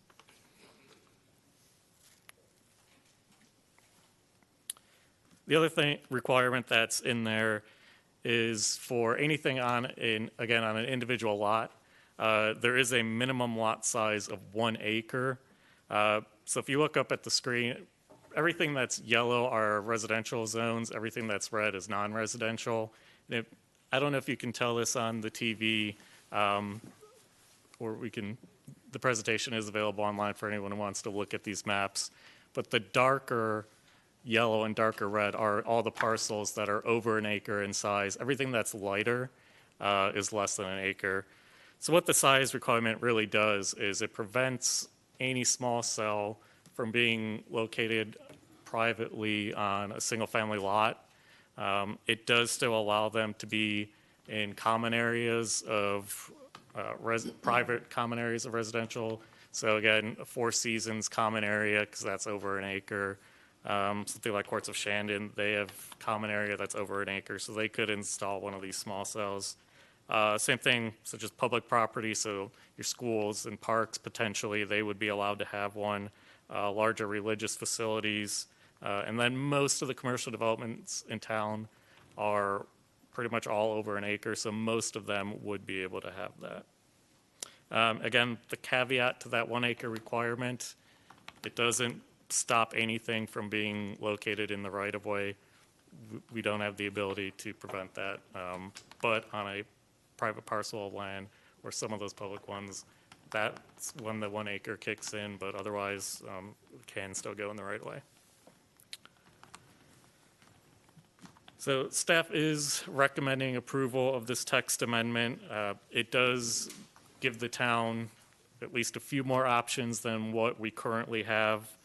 It does provide a consistent process for applicants to go through, and procedural consistency is important if somebody goes even beyond what limited options we do have. And then it also is bringing our ordinance into alignment with what the Code of Virginia requires us to have. So again, staff and the Planning Commission are recommending approval of this text amendment. I'm available for any questions. Okay, thank you, sir. Are there questions for the zoning administrator on this item? Anybody? Madam Vice Mayor, followed by Ms. Friedrichs. So on the regulatory options, the 1 acre zoning, do the owners have to say okay, or are they required to put it up? No, that's just the minimum that the town would require anyone who was applying for it. So again, if let's say a common area section or a religious facility, if they wanted to install one, it's still their choice. The companies can't go in and just place it on their private property. They would have to want to do it, but they have to at least be a minimum of 1 acre in order to even be allowed to do it. So it's just an option for the landowner. It is not a requirement like in the right-of-way. Yes. Thank you. Okay. Thank you. Ms. Friedrichs. So as I said in the work session, I resent the fact that, and this isn't the staff, but I resent that the General Assembly has taken away our right to make these decisions ourselves. However, I do have some questions that came up. First of all, the certificate of appropriateness in the historic district. What are the prerequisites for getting approval? Does it have to look historic? Does it have to be camouflaged? No, it would be real. Well, there might be some camouflage aspect of it. You wouldn't want the exterior equipment. So either in the base of whatever it is, I mean, most likely it would probably be site lighting, and then you could have something even next to it. Most likely it would probably be a larger base in order to have all that equipment. But each one would be site dependent, just as if for any site, if you were doing work on it, looking at the lights to make sure, again, is it a contributing building or not? So those are the types of things. So we still don't have very much power. We just have to ask for, or we can ask for a certificate of appropriateness. Well, you can really get everything camouflaged through it. Okay, all right. And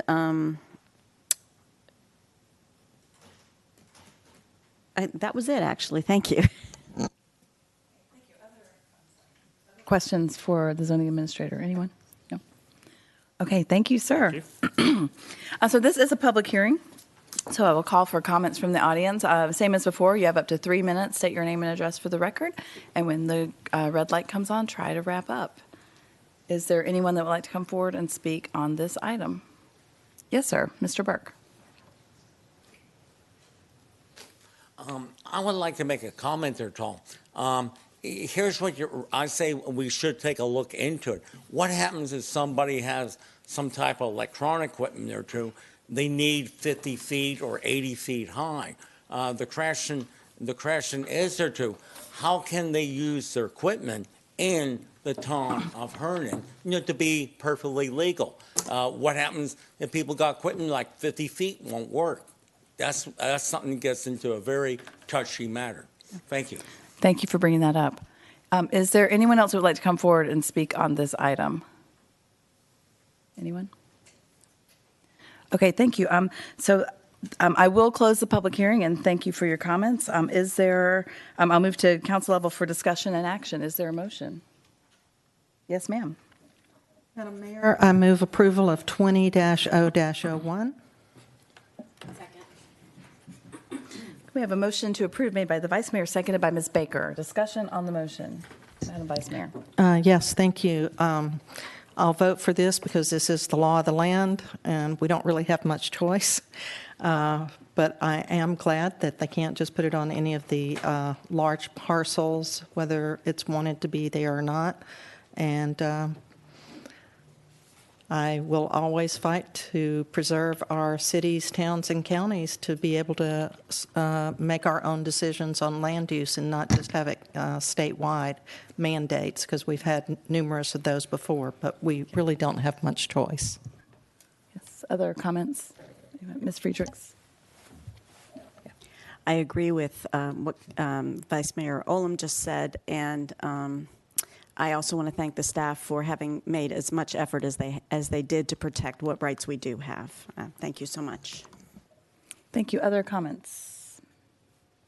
Mr. Delaga? Yeah, thank you, Madam Mayor. And to the folks in the audience and at home, at the work session, we actually contemplated the ramifications of denying this, but it looked like we were kind of boxed into a corner. Thank you to staff for the support and the research they did on this. Nice work there. And to the folks, again, we kind of have to do this, so reluctantly we'll probably have to approve this tonight. Thank you. Other comments? I concur with my colleagues. Nobody likes a mandate, and we like to control our own land use in the town. So this is not something we're excited about, but it is a mandate from the General Assembly. So if there's no further discussion, I will call the question on this item, which was, the motion was made by the Vice Mayor, seconded by Ms. Baker. All those in favor say aye. Aye. And those opposed? And that motion reluctantly passes. We have one general item this evening, which is Resolution 20G01, to accept the Planning Commission's findings and the recommendations of the Commission's 5-year review of the comprehensive plan. Following last week's discussion on this item, the Council did decide, and we do plan to continue this item to a date certain of the January 28th public hearing, so that we have further time to review and implement, or review and discuss. Dana Heiberg is not with us this evening, but our Director of Community Development, Lisa Gillerin, is here for the staff report.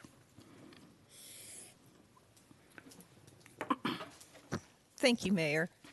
And as you noted, during the discussion at the work session, continuing this item was discussed, and staff is recommending that in fact happen.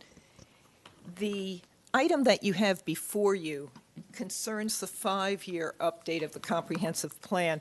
Just to give you a little bit of a background, and for the audience who was not there last week and understanding, the state code of Virginia does mandate that a local planning commission prepare and recommend a comprehensive plan.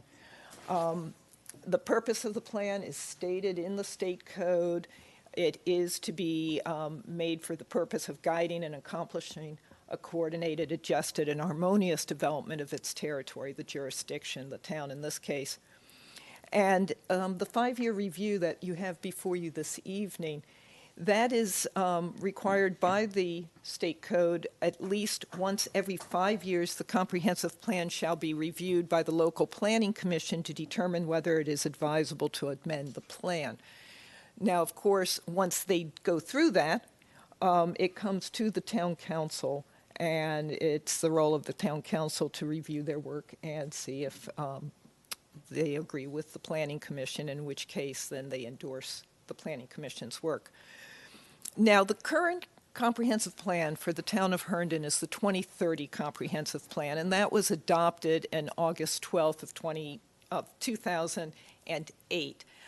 It's not the first comp plan. We had comp plans before that. I think the first comp plan that we had, comprehensive plan we had in the town, was 1964.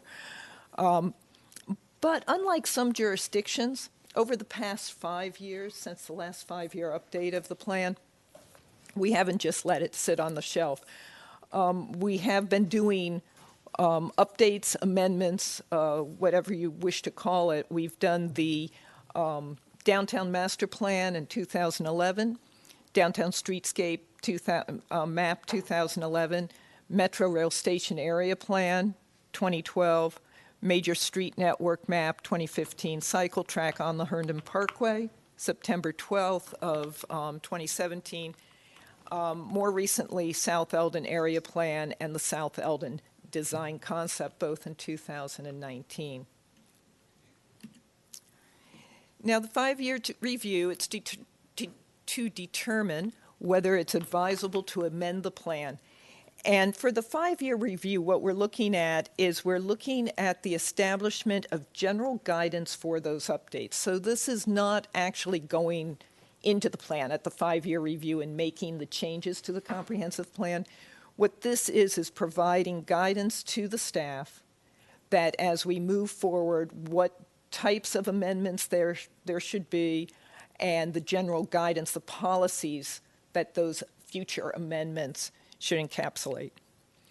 And so this is a time to provide staff with an outline of priorities and to provide us with concerns and interests to guide and inform future amendments.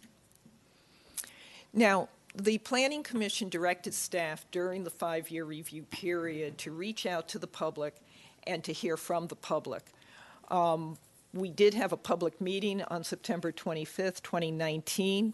We also went out to several other groups. We went to the Herndon Committee of the Dulles Regional Chamber of Commerce, the Economic Development Advisory Committee, the Youth Advisory Committee, and I will say that was a very remarkable meeting, meeting those young people and just hearing from them and their interest and their concerns, and they were really, really energized by that discussion. So that was an absolute delight. Also the Pedestrian and Bicycle Advisory Committee, and we went out to the Herndon Farmers Market several times to engage with people, to provide them handouts, and to encourage them to come to the public meeting on September 25th. I've got a few slides here that summarize what we heard from the public.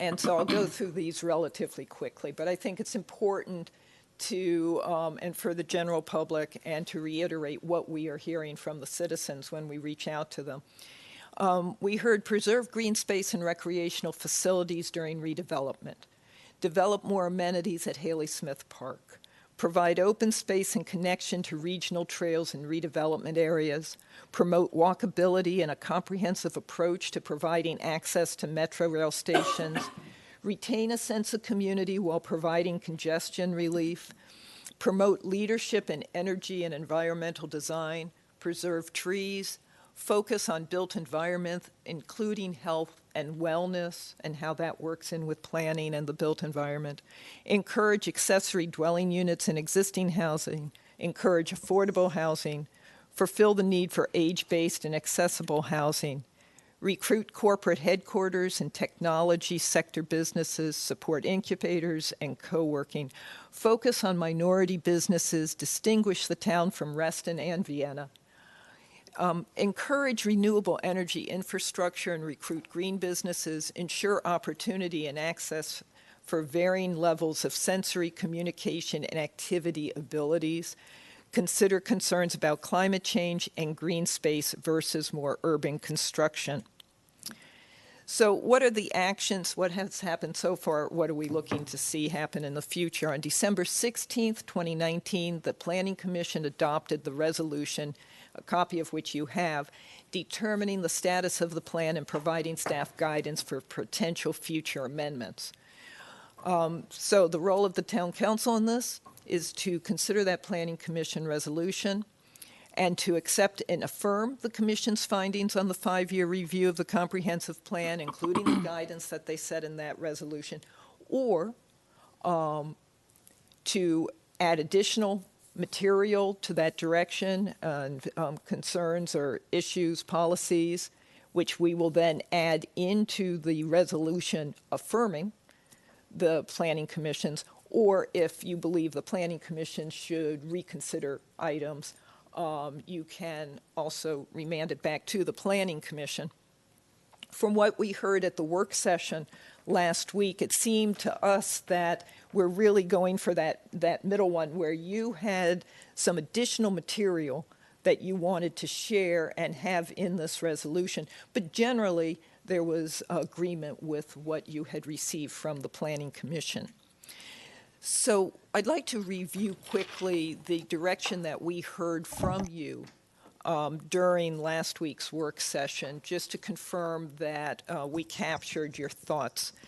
We heard include support for art-related activities and facilities, distinguishing of workforce and affordable housing and support of each, reference renewable energy infrastructure such as charging stations, more information about preservation policies, language to show proactive support for small businesses, language regarding addressing multimodal transportation needs for those with varying abilities, and then the question of the term adaptive, being the term that has been used for many years in Herndon in our comprehensive plan regarding property in the town that in the future the town believes would be appropriate for redevelopment for a use other than what is there now.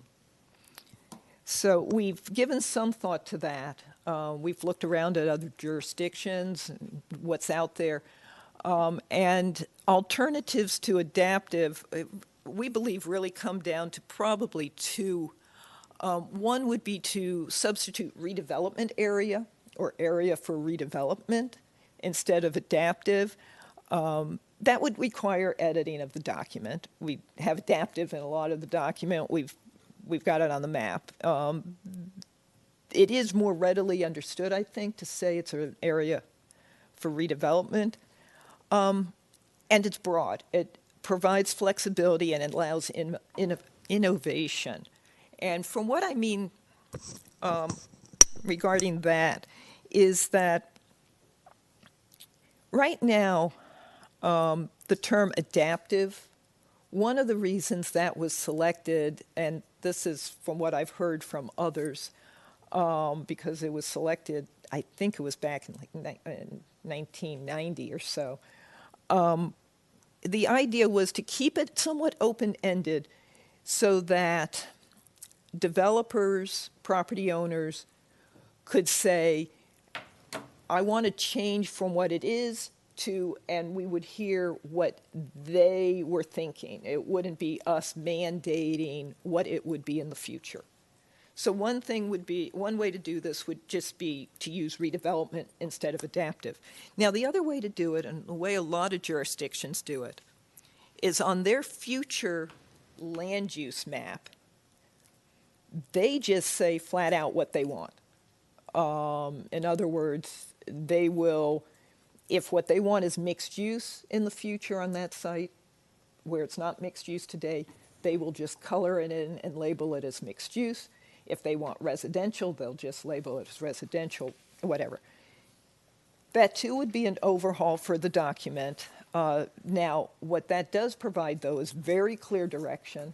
No developer, no property owner can say that they don't understand what it is that the town is looking for. It's less open to positive but unanticipated future solutions and opportunities, though, because you are then saying we only want housing here. Say, an example, we only want housing here. That's all we're going to consider when we're looking at zoning map amendments. If it's not housing, we can't support it. That's the way it is. So that's something to think about. Maybe provide us with some input about that at the next work session. And so at this point, we're recommending continuance of this item, and I am happy to answer any questions. Or if we have not captured the items correctly or adequately, or if you have some new directives for us, then I'm happy to listen. Thank you. Okay, thank you. Are there any questions or comments at this time for Ms. Gillerin? Ms. Friedrichs, by Mr. DeCall. I just wanted to thank you for taking into account some of the things I asked for, and I'm interested in the alternatives to adaptive that you've suggested, and I'm really going to think them through because I like the flexibility that you provided. So just thank you. Thank you. Mr. DeCall. Thank you. This is very detailed. Thank you for doing this, and thank you for capturing our notes as well. One thing, this document talks about walkability, but I did not see anywhere bikeability mentioned, even though they come hand in hand, right? But, we are trying to build more networks to go and end with a WNOD trail, and we want our people to start more biking. So, bikeable or bikeability is another term. We can probably use it here. And then my question is, I'm not sure, maybe it was asked, but it's not on the top of my head right now. On page 8, it says distinguish the town, and it could be good for the record as well. Distinguish the town from Reston and Vienna. Would you mind elaborating a little bit on that one? Well, these are comments from the public, so I can't say exactly necessarily what that person was had in their mind when they said that. I will say, though, that this is something that we've heard from planning commissioners, town council members, members of the public, and staff over the years, which is we all know that Herndon has its own identity, particularly the people who live here. We know that it's a special place. We saw that tonight with the various proclamations. There's always been, though, that question of how do you, particularly with new development, how do you distinguish it? We've talked about with the Metro Rail area, the fact back in 2011 when we were working on the Metro Rail plan, and since then, how do you make it so that when somebody steps off the Metro, beyond just seeing that it says Herndon Metro Station, how do you make that a unique experience that speaks to something more than just a metro station? How do you incorporate the flavor of Herndon, that sense of Herndon? So it can't be the Reston station, it can't be the Innovation Station. You're in Herndon. There's something different there. And it's very difficult. And we've dealt with this also more recently when we reviewed the Penzance development. Because one of the things in the Metro Area Plan is that the developers are supposed to be incorporating some sense of place. And that's really what this, I think, is referring to, is that sense of place and capturing it. And we saw Penzance come in with some ideas for how they could use art or other materials to try to provide people with that sense that this is a unique and wonderful community. So I think that is what this person was probably getting to. It's something we struggle with, but it's something very important, and we continue to try to create that sense of place. Thank you. Other questions or comments for Ms. Gillerin? I just wanted to follow up with what Mr. DeCall said, because I know that this is something that we hear all the time is Herndon's different. We want to stand out. We're not like everywhere else in Fairfax County, which we all know is true. And I just want to say, for the record, I think that when people refer to that, very often they are referring to our downtown and the historical nature of the neighborhoods surrounding the downtown. And recently, someone shared this article with me, and I had seen it in the Dulles, the I Fly Dulles magazine that they have at the Dulles airport. And one of their features in the magazine back in the fall was Virginia and Maryland and West Virginia getaways. And they list St. Michael's, Maryland, Harpers Ferry, West Virginia, and Herndon, Virginia was in this, which I found to be fascinating. I just want to read the teeny part of it just to reiterate that what I think is true about our sense of place. It says, the distance from downtown D.C. is 23 miles. Historic Herndon was first developed as a major rail stop in the 1850s. Its quaint downtown centers on the Herndon Depot, now a museum and visitor center, providing a detailed look at the town's past. It's a good place to start a self-guided tour, and a short walk leads to Lynn Street, Station Street, and Pine Street, all lined with charming historical architecture. And then it goes on and mentions a couple of businesses. But I really think that, I don't know if we want to get that specific in this document, but there's more to the community, obviously, than our historic architecture and that sense of place. But I really think when people largely when they refer to what makes Herndon different, that's what they're referring to. So I think that's important. I wanted to throw that out there. And I couldn't believe the magazine, like of all the places that it could have mentioned, it picked us. So I think that's pretty cool. And if I could add to that, I think you're absolutely correct that it is that sense of history, because when you look along the Silver Line, when you look in Northern Virginia, not a lot of Northern Virginia has that sense of history. They don't have the more traditional neighborhoods that reflect the old home styles, and also the landscape. You drive down a place like Grace Street, and just that whole landscape is a very traditional hometown feel. And actually our consultants back when we did the downtown plan, what they noted is that the historic downtown in Herndon is actually in the center of the town geographically. A lot of towns aren't like that, but in Herndon, it is in the center, and they said it really is the heart of Herndon. It's the heart geographically and emotionally. And so, yes, it is that core history. And I think when people reiterate they want Herndon to be distinguished from these other places, it's not only to retain that sense of history where it is, but how do you translate that into the new development? How do you, and that is a big struggle. I think one thing that we see, whether it's Comstock here in the historic downtown or Penzance out at the HTOC, is what we're seeing is references to community, to history, and to some traditional materials, at least in the plane of the ground. And so I think it does draw definitely from the history, but as it translates into the new and the modern and moving forward.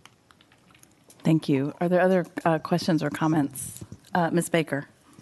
Yes. So thank you for the work and for collecting community input, et cetera. Certainly, I think the big themes that are written, right, is transportation, parks and rec, housing, that sense of place, sustainability that really is woven throughout.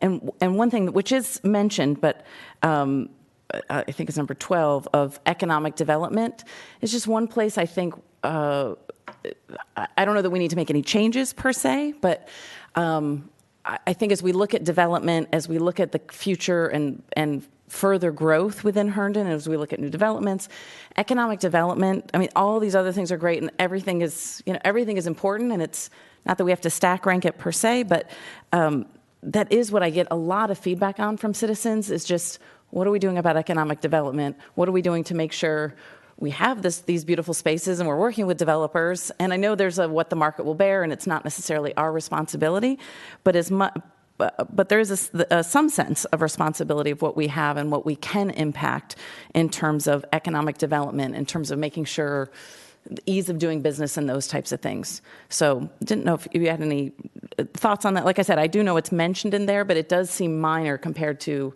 so much of the other things we talk about. Well, since the adoption of our comprehensive plan in 2008, we've hired an economic development manager, and I don't need to tell you that he's out there working with business owners and also with Fairfax County Economic Development, bringing new businesses into town and also reaching out to existing businesses and trying to work with them to help them in any way he can. The town staff has also, over the last several years, been trying to modernize, simplify our processes as well. And we still have some ways to go on that, and we've been working with it. Bryce Perry in our office, along with Chris Garcia, have been working with the HPRB and ARB to find additional items, including signage and some other things that the boards can set parameters for that would allow the staff to then review those things administratively, which will streamline the process. We're also looking at potential ordinance changes that will also assist some of the business owners when it comes to process, and also trying to get some additional information. It's always helpful when anybody hears from a business owner who has concerns. Please pass it on to us, and the more information, the better. We're happy to reach out to the business owner to find out, what the issue is, because the only way that we can make those adjustments is if we know at the core what the problem has been. So I encourage anybody to, pass names along, pass concerns along. Thank you. Other comments or questions for Ms. Gilliland? Anybody? Yes. I know I already did make a comment, but that item that Councilmember Baker pointed out was the one that I had pushed in. The word proactive was the important part of that concept. Not that we're not already doing things, but that the feedback that I'm getting from small business owners, and I know Councilmember Baker is as well, seems to state that they have been working with the staff and they appreciate the staff, but at the same time, they don't really feel like there is movement. And I don't know if that's because we're not supporting our staff well enough, or if there's just a concept that something's missing.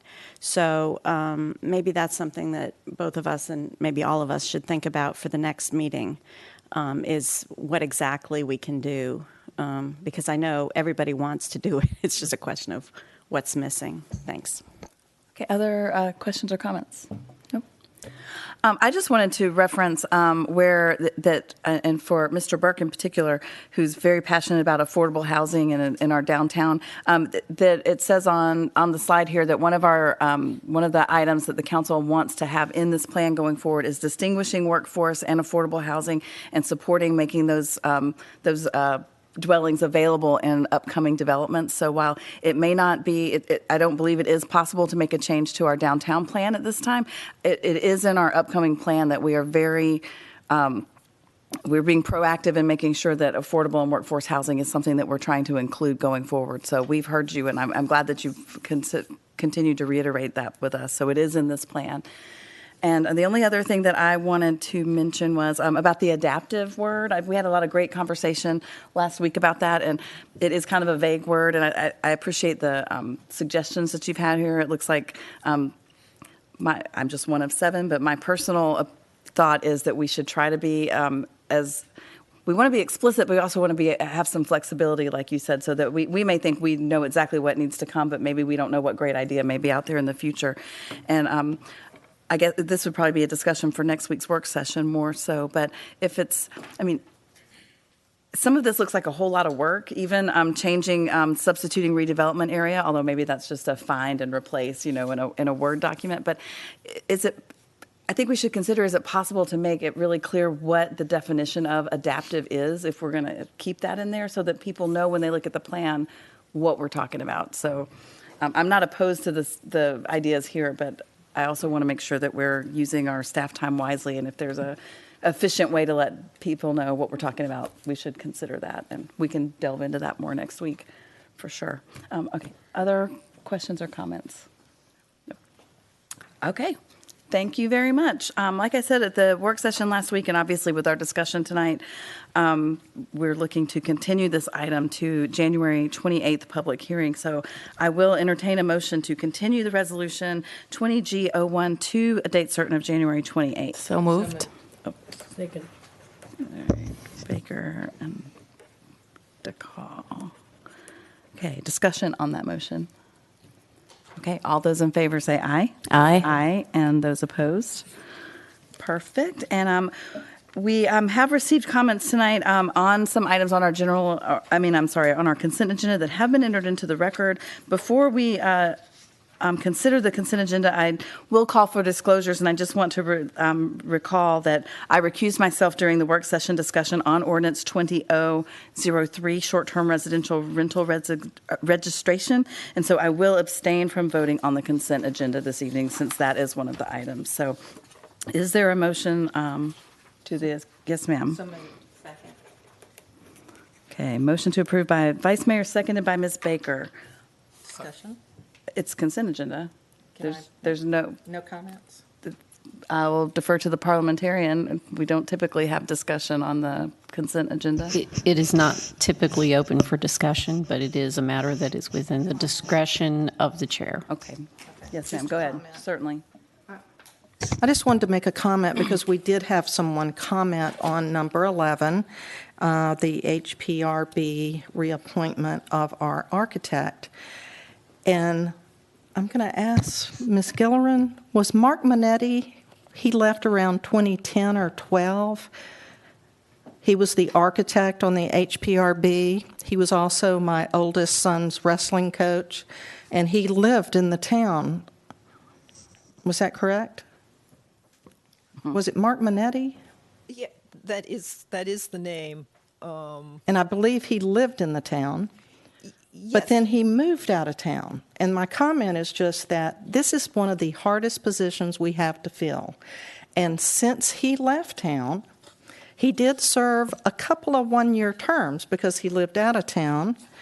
And then he started having children. This particular position, the architectural historian does not need to be a resident.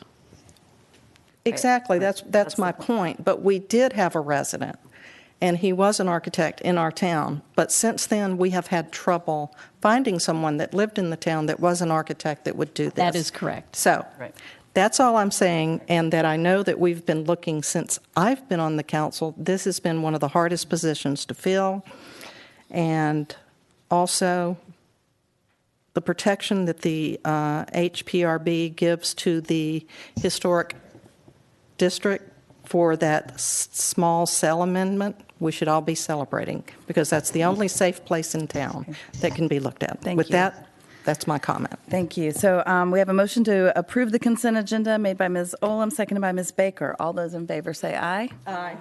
And those opposed? And I will abstain.